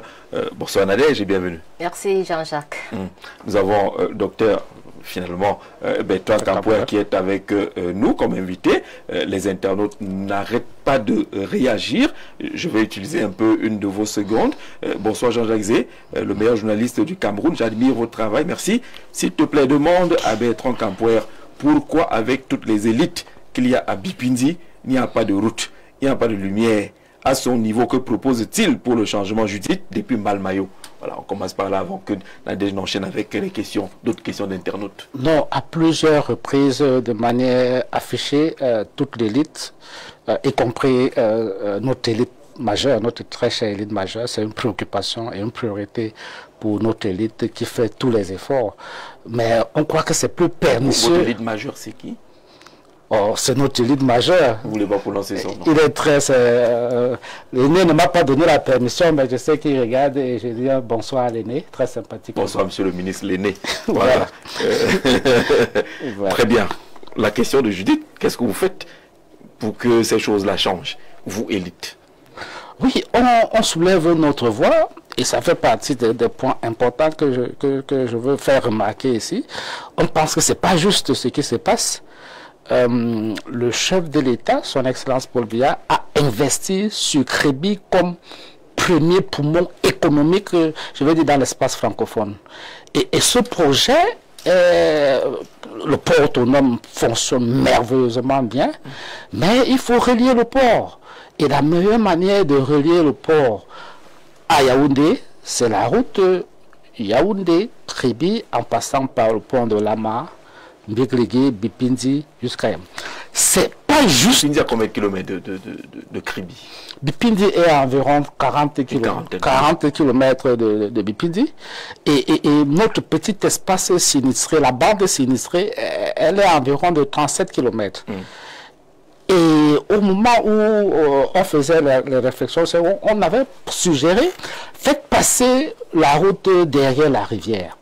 Ça va vous empêcher, parce que il y a beaucoup, si vous partez en Mbigligui, tout ce qui est... Voilà. Il y a la pierre. Il y a la pierre. C'est un peu compliqué de ce côté. Voilà. Mais si on faisait passer derrière la rivière, on pouvait avoir vraiment des espaces plats. Et l'avantage supplémentaire, ça pouvait permettre d'avoir des quartiers pour nos villages. Parce que culturellement, on habite au bord de la route. Mais ce qui est très choquant, c'est qu'au moment où apparemment, il y a une validation du chef de l'État. Ceux qui sont en charge ont tout fait pour procrastiner le processus. Et c'est incroyable, la dernière piche qu'ils ont trouvée, la dernière pirouette, c'est qu'ils ont lancé le marché, ils ont fait attribuer le marché à une faible compagnie pour qu'on recommence le processus. Et en recommençant le processus, nous n'aurons pas de route, et nous n'aurons pas de route avant l'élection présidentielle. Et comme nous n'aurons pas de route avant l'élection présidentielle, nous, du RDPC, qui devons soulever nos voix pour faire la campagne, nous n'aurons pas d'arguments, parce que nous-mêmes, et moi en particulier, je serais très mal à l'aise de voter le RDPC dans ces conditions, parce que le message que je porte, je dois être convaincu du message que je porte. Et je ne peux pas être convaincu du message que je porte si pour une route où mon feu papa, paix à son âme, avait espoir. Lui, il était convaincu, mais aujourd'hui, ça fait 3 ans qu'il est parti, paix à son âme. Il ne verra pas cette route et on veut mettre en place des mécanismes pour que même mes enfants ne puissent pas voir cette route. Et je pense que c'est inacceptable, c'est intolérable, on ne doit pas supporter ça. Qu'ils s'arrangent là-bas et qu'ils se débrouillent pour que cette affaire se mette en place avant l'élection présidentielle. Et là, j'assume ce que je dis. Ah, c'est magnifique raccourci, hein. Partir de Yaoundé pour Kribi, en passant par Akono, le pont de Lama et autres, c'est beaucoup plus facile que de faire le tour ou de passer par d'autres régions. Ce serait beaucoup plus facile de ce côté-là. Bien, Nadège, que disent les internautes? Bonsoir Bertrand Campoy. Bonsoir Nadège. Alors dans cette partie, vous allez apprécier les questions proposées par les internautes. Alors vous avec M. Campoy, vous avez un nom allemand et pourtant vous êtes camerounais. Oui. C'est quoi l'origine de votre nom? Il faut dire qu'on a oublié Fuminzoer. Oui. Fumizoué Campouer. Voilà, donc voilà. On a réduit parce que ça devenait un combat. Tout à fait. Parti de Fumizoué Campouer, voilà. Apparemment, la civilisation a commencé chez nous. Donc, quand les colons arrivaient, nous sommes... Pourquoi c'est injuste que vous n'ayez pas de route? Oui, et cet affaire de route, c'est insupportable. Cet affaire de route, c'est tellement choquant. Et on a l'impression qu'on ne nous prend pas en compte. Et notre route, je crois qu'elle est la route nationale numéro 1. Cette route-là, c'est des routes centenaires, des routes... Mais c'est là, en fait, ils arrivent chez nous, et puis vous allez voir, si vous êtes à Lolodolf ou bien vous êtes à Bipindi, vous allez voir ces bâtisses allemandes, et parfois on dit que rien que mon nom fait mon charme, quoi. D'accord. D'accord. Vous êtes notable de la chefferie de 2e degré de Goumba Fambolo, située dans l'arrondissement de Bipindi, département de l'Océan, région du Sud. Que représente pour vous cette responsabilité traditionnelle? Oui, je suis grand notable. Et généralement, les grands notables accompagnent le chef supérieur dans la définition des priorités de la communauté. Nous avons cette priorité de faire le réarmement de notre culture. Parce que généralement, on dit que dans le Sud, les chefferies ou bien les chefs ne sont pas assez respectés. Donc notre premier pilier est de revaloriser notre culture. C'est pour ça que nous avons chaque année un calendrier qui met en exergue tous nos us et nos coutumes. À côté de ça, il y a des festivals qui se passent. Il y a pour réhabiliter les danses anciennes, les mets anciens, au moins ce pour que nos enfants n'oublient pas et que nos enfants puissent perpétuer. Je pense que la culture et la tradition doivent être au centre. Quand vous êtes acculturé, vous êtes un homme qui n'a pas de valeur et vous êtes vide dans la communauté, dans la société. Et comment est-ce que vous l'intégrez dans vos engagements au quotidien? Nos engagements, c'est qu'avec le chef de groupement et les notables, et je salue le grand notable Jean Zier, qui n'est pas actuellement là, Zier Jean, on s'est dit que priorité à la revalorisation et à la réhabilitation des éléments forts de notre culture. Nous avons, par exemple, au siège de la chefferie, nous avons un grand chef qui est décédé là, Madola, qui fait partie de l'histoire de ce pays ici. Donc pour nous, c'est réhabiliter des figures comme ça. Nous avons même nos pagnes, nos cultures, notre accoutrement. Je ne voulais pas vous effrayer, sinon je devais arriver ici avec ma tenue. On était préparé. De grand notable. On était préparé. Et justement, vous avez hors du pays avec Aboro une tenue traditionnelle. Qu'est-ce que ça représente pour vous? Pour moi, le symbole de la tenue traditionnelle du Nord-Ouest, c'est le symbole achevé de démontrer qu'on est Camerounais. D'accord. La famille occupe une place de choix dans votre vie. Quel souvenir gardez-vous de votre feu papa Félix Campoué? Et qu'est-ce qui vous a légué comme héritage moral ou spirituel? Notre papa, paix à son âme, nous a enseigné beaucoup de valeurs. Il y a des valeurs d'intégrité qui nous a enseigné. Il y a des valeurs d'inclusivité qui nous a enseigné. Il y a des valeurs d'humanité qui nous a enseigné, et ce sont des éléments qui nous habitent et qui font partie au plus profond de nous, de ce que nous sommes aujourd'hui et de ce qu'on souhaite qu'on retienne de nous demain. Et avec votre maman, quel rapport entretenez-vous? J'aime souvent beaucoup la taquiner. Que quand j'arrive au village, j'ai deux mamans. Il y a mon papa avec deux femmes, première femme et deuxième femme, ce sont mes mamans. Donc j'aime beaucoup la taquiner. Je connais un peu son petit coin faible et j'aime beaucoup la taquiner. Parfois ça me manque, et quand je pars au village, c'est souvent sur ce prétexte-là de la taquiner un peu, et ça fait du bien. D'accord. Le taux de féminicide en hausse au Cameroun, quel est votre regard?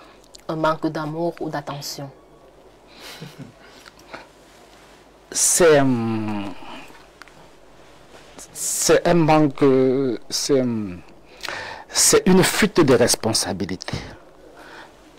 C'est pas peut-être manque d'amour, manque d'attention, c'est une fuite de responsabilité. La fuite de responsabilité, en fait, nous sommes dans un contexte, une société où tout le monde pense que c'est les autres qui doivent... on est responsable de rien, on accuse les autres. Et on ne peut pas vivre comme ça dans un contexte où je n'ai jamais tort. C'est toujours la faute de l'autre. Donc on doit changer, on doit vraiment changer de paradigme, et c'est pour ça que je dis la deuxième variable que vous avez mis, je dis que c'est quelque chose qui est partagé, parce que on doit vraiment se mettre dans des postures où quelle est ma contribution, quel est mon rôle, qu'est-ce que je devais faire et qu'est-ce que je ne vais pas faire, ne pas se mettre dans une posture. J'en parle parce que je suis papa j'ai presque, mes enfants c'est plus des filles, et je suis un fanatique de l'encouragement du leadership féminin, parce que je crois qu'en investissant sur la jeune femme, elle sera robuste et elle sera amenée à ne pas supporter certaines situations intolérables. D'accord. Monsieur Campoué, peut-on mettre fin à la tuberculose au Cameroun? Absolument. Et comment? On met fin à la tuberculose en investissant beaucoup d'argent.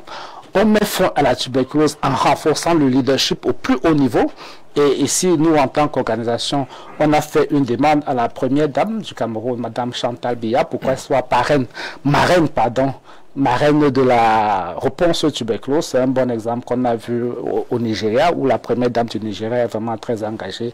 Et je disais en passant en coulisses que la première dame, c'est une dame que tout ce qu'elle touche brille, et ça devient de l'or. Donc, effectivement, on peut mettre fin à la tuberculose. Imaginez un peu si au Cameroun, la semaine prochaine, la première dame décide d'être marraine de la lutte contre la tuberculose. Vous imaginez le nombre de reportages que Jean-Jacques Zé va faire. Vous avez aussi une émission santé ici, Madame Bezele. Oui. Madame Bezele, tout ce qu'elle va se précipiter au moins, c'est pour faire des reportages, pour suivre la première dame. Les investisseurs privés vont nous ramener. On veut une figure forte. Oui. Une figure responsable, une figure crédible pour porter le message de la tuberculose. Et c'est l'un des piliers qui pourrait permettre que, et je vous mets au défi, si elle s'engage en 2030, on met fin à la tuberculose. Alors la première dame est très réceptive, qu'elle porte le combat contre la tuberculose.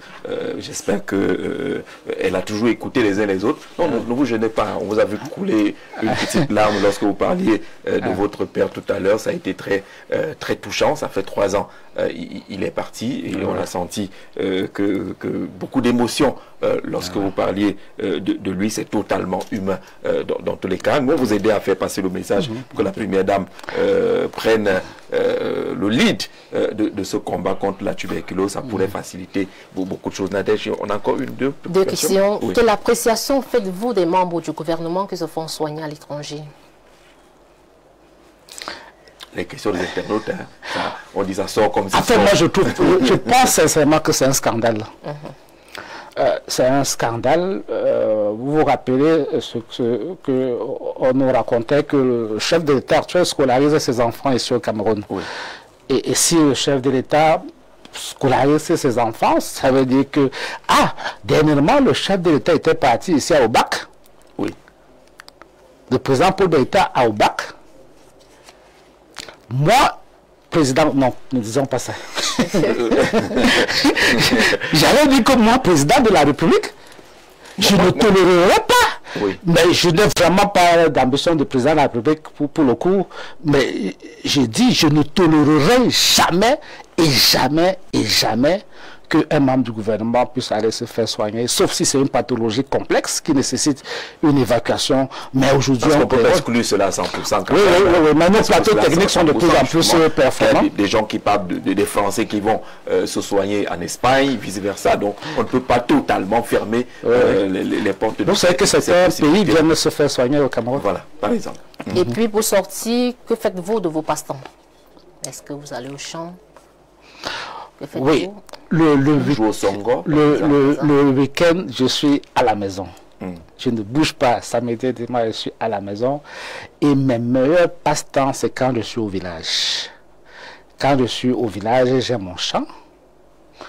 Et quand je suis au village, je peux aller nager. Dans la rivière? Oui, nous avons, ça c'est mon magnifique champ. Et je profite pour saluer tous les petits qui s'occupent de ça au village et tout ça. Je salue mon petit papy, qui est celui qui gère mon champ actuellement au village. D'accord, le message est passé. Le champ, un passe-temps, alors que le champ aujourd'hui, le chef d'État nous demande d'aller tous dans la plantation parce qu'il y a de la richesse. Pour vous, c'est un passe-temps? C'est l'utilisation de mon temps. Ah, d'accord. J'utilise mon temps. En fait, je cherche toujours à avoir un bénéfice sur tout ce que je fais. Même si c'est pour le passe-temps. Il y a toujours un bénéfice dedans. Voilà. Nadège, merci d'être venu partager. Et je pense que vous serez du voyage. Parce qu'on va aller pour comprendre pourquoi il y a tous ces appels-là qui viennent de ce côté-là. Bonsoir Jean-Jacques Zé.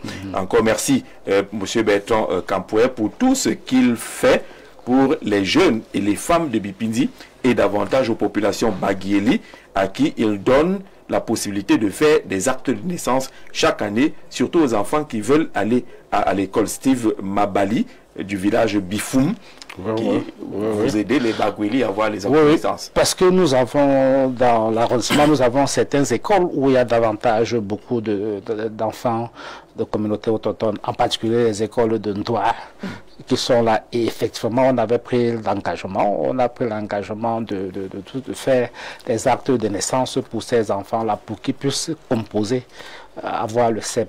Et aussi, je crois, à ce moment-là, puisque ça fait partie des écoles où on prend en charge les maîtres, on a également accompagné. Et récemment aussi, je crois, la semaine prochaine, on va les accompagner dans le cadre du CEP blanc. Du CEP blanc. Parce que malheureusement, le centre d'examen, ils doivent marcher et il faut qu'on s'assure qu'ils vont bien dormir, qu'ils vont bien manger. Et je salue la directrice de l'école publique de Ndoa qui nous permet de remplir ces engagements avec efficacité. D'accord. Bon, j'apprécie le travail que ce monsieur abat. Nos différents villages, parfois c'est l'organisation des championnats, ainsi de suite. Je suggère aux grands notables l'organisation de l'inventaire du patrimoine culturel, matériel et immatériel du peuple Vumbo. C'est José Minkene, archéologue du côté du ministère des Arts et de la Culture, qui vous fait cette suggestion-là. Nous achetons ça. Voilà, c'est compris.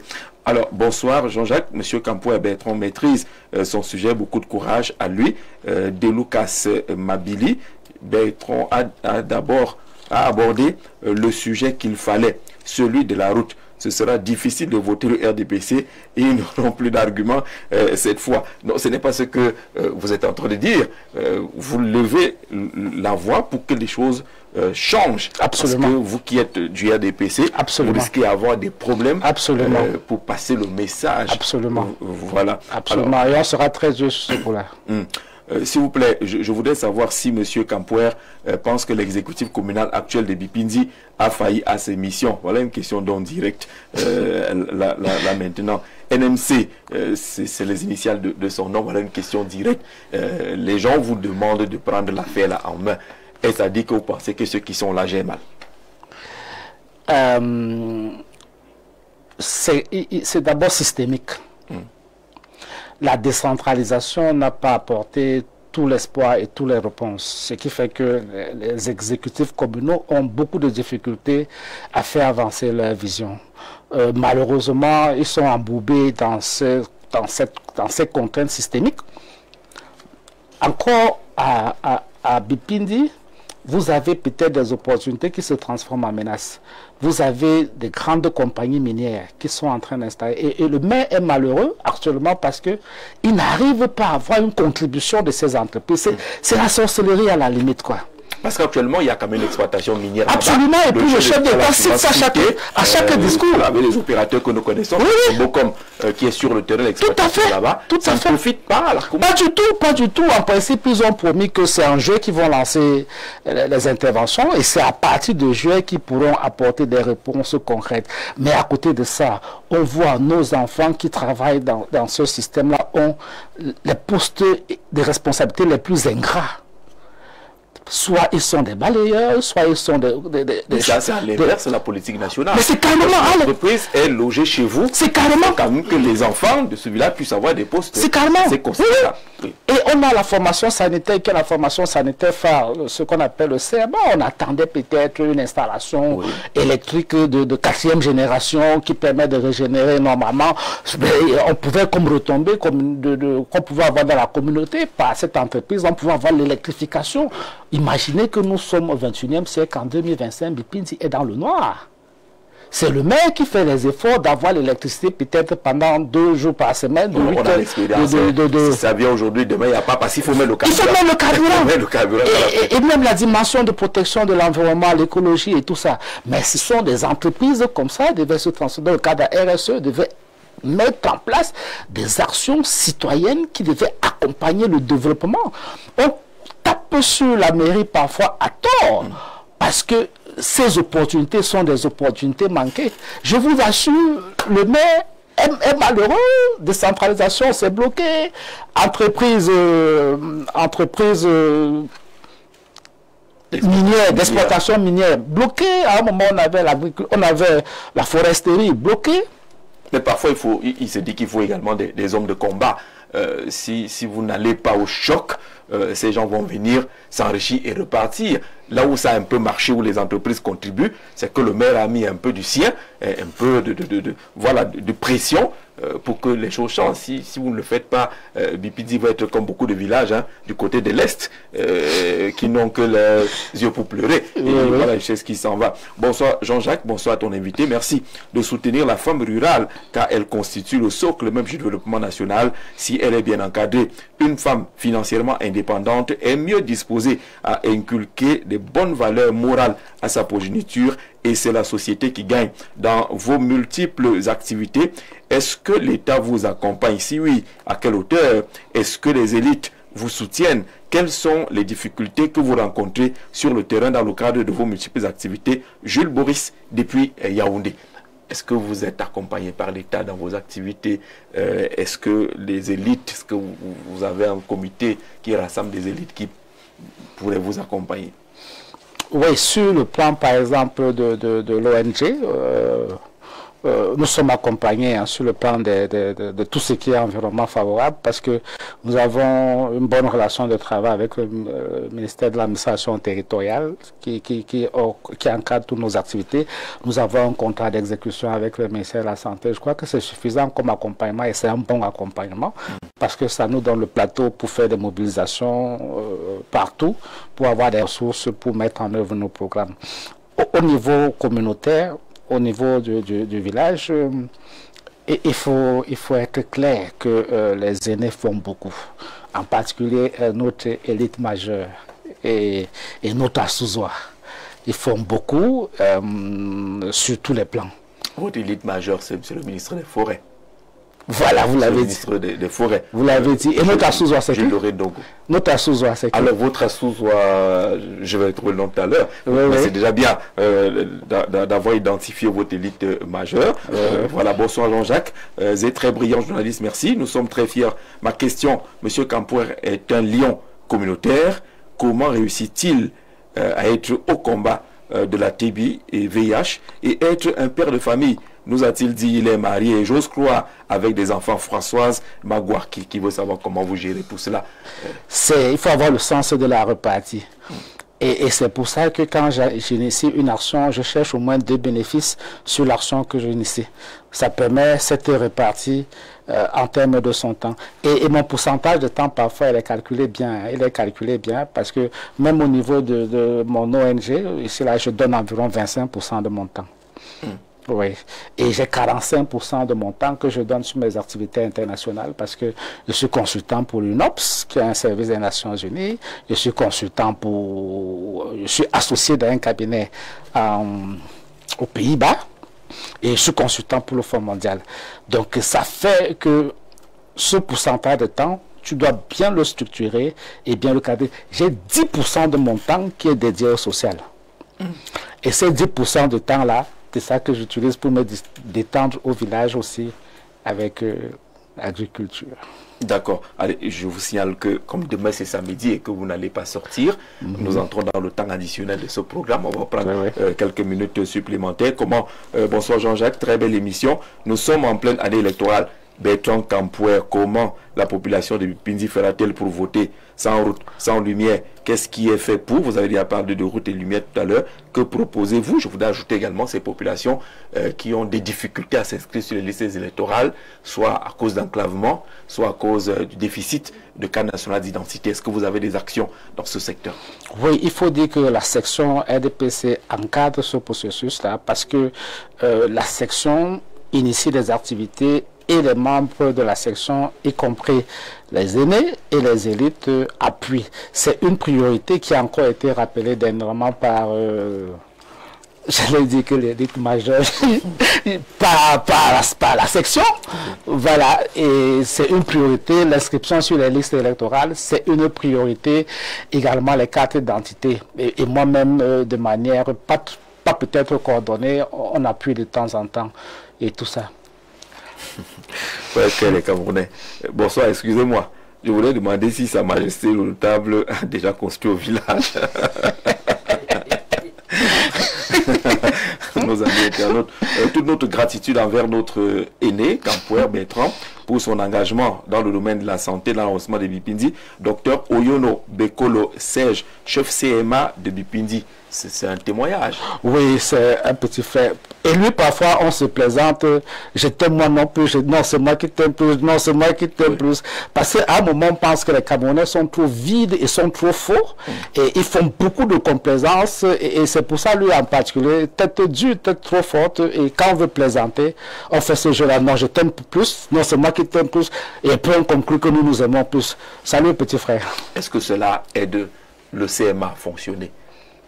Pardon? Est-ce que tout cela, vos liens, ce témoignage aide le CMA à fonctionner? On sait que dans nos communautés, il faut que l'élite appuie de temps en temps le fonctionnement des CMA ou des centres de santé intégrés. Oui, la semaine prochaine, on va renforcer, on a une installation qu'on va renforcer le CMA. La semaine prochaine, qui commence lundi. Au CMA? Au CMA de Bipindi. Oui. Alors, M. Campouer, sur la réduction de la pauvreté, vous parlez en tant qu'un simple acteur social ou le futur maire de Bipindi. La question qu'il fallait.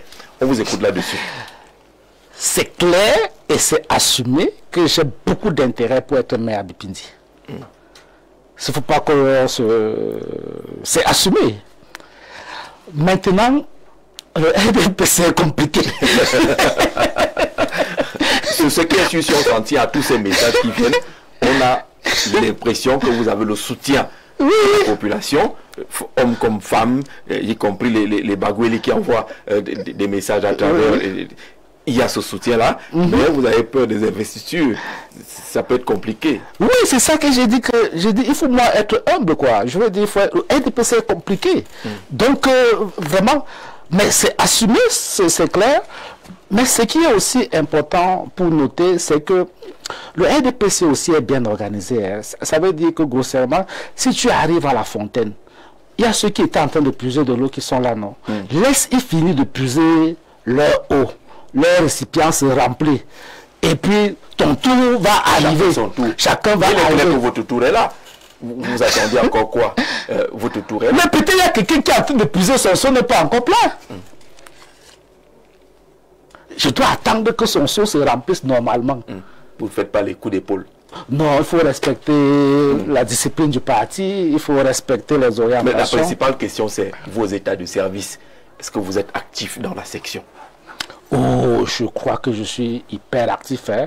J'ai été vice-président de sous-section. J'ai été militant simple, président de comité de base, vice-président de sous-section. J'ai été président de section jusqu'en 2022. Vous avez été président de section? Non, excusez-moi, pas président de section. Que le président de la section me pardonne. Non, j'ai été président de la sous-section. Oui, oui. Et au renouvellement, je me suis engagé dans l'équipe, une autre liste pour la section. Et notre liste a perdu. Donc, et puis maintenant, je suis très mobilisé et je suis très engagé au niveau du parti. Et pour moi, mon problème, c'est la monstration, c'est pas la démonstration. Donc j'apporte des contributions, pas forcément financières, mais aussi parfois financières, de qualité, pour montrer mon militantisme, et je suis à jour de mes cotisations, et le RDPC, c'est 2 critères principaux: démontrer son militantisme et être à jour de ses contributions. Ce qui fait que quand je vais mettre mon seau au robinet, tout le monde sera d'accord. C'est ton tour de mettre le seau. En tout cas, 2026, et là, il y a déjà hashtag qui pour vous. Les populations sont très engagées là-dessus. On n'aura pas la possibilité de lire tous ces messages-là. Quelle est la question que M. Campoy aurait aimé qu'on lui pose et qui ne l'a pas été? Anissé Mpile Kwambo. Je crois qu'on a fait le tour. On a fait le tour de ces questions-là. Le lendemain, dès demain, l'ONG FIS sera sur quel chantier? Le lendemain, on venait de finir nos formations sur le diagnostic par les selles de l'écosystème des personnes qui travaillent avec nous. Le lendemain, la semaine qui commence, on est dans l'évaluation de la qualité des données de nos programmes, parce que nous faisons attention aux données que nous produisons en termes de nombre de personnes que nous contribuons à mettre dans les soins, nombre de personnes que nous mettons, que nous contribuons à la guérison, nombre de personnes que nous soutenons avec les appuis nutritionnels et tout. Et également, on a la grosse activité cette semaine avec la signature des contrats de ces 30 femmes et les premiers virements qui doivent être effectués avant la fin de la semaine prochaine. D'accord, merci beaucoup M. Campoy d'avoir trouvé un peu de temps pour venir échanger avec nous. Je pense que au regard des réactions des uns et des autres, je crois que la rédaction de Info TV a vu juste pour solliciter votre présence sur ce plateau. Je finis avec ce dernier message d'un village que vous connaissez certainement. Bonsoir Jean-Jacques, bonsoir à ton invité, M. Campoy. Très belle émission en ce moment. Toutes nos félicitations à ce grand homme qui pense aux démunis. La voix des populations de Assok 2. Wow. C'est Assok 2. Bonsoir Jean-Jacques. Les populations de Tiango à Assok 2 invitent M. Campoy à être candidat. C'est signé les Chanel. À l'église, on dit je reçois. Est-ce qui va refuser? Qui va se négliger? Mais j'attends que mon seau arrive quand même. Hein? D'accord, le robinet est à côté. Oui. C'est juste un peu. C'est juste un peu votre seau, il va arriver. On vous dit grandement merci. On salue tous ceux qui ont participé justement à la réalisation de ce programme. Et je voulais aussi vraiment remercier vos équipes très sympathiques et surtout Ange Mbezele Otto qui a été un instrument pour nous produire beaucoup de trucs qu'on a vu. Je lui dis merci, je salue, merci également. Beaucoup de documentaires. On espère vous retrouver très souvent sur les plateaux santé, parce que les questions qui sont posées là montrent qu'on a besoin d'informations, on a besoin de sensibilisation. Ça pourrait être justement, comme j'ai entendu dans une école de formation, qu'il faut parler pour soigner. Parler, c'est bien, déjà pour soigner. Nous rappelons les rediffusions de ce programme demain samedi à 7 h, dimanche à 7 h également, vous retrouverez le même programme, et puis lundi à 12h30, vous retrouverez l'intégralité de cette émission. On vous dit merci d'avoir regardé. Rendez-vous très bientôt, vendredi prochain, avec un autre invité. Très bonne soirée à tous.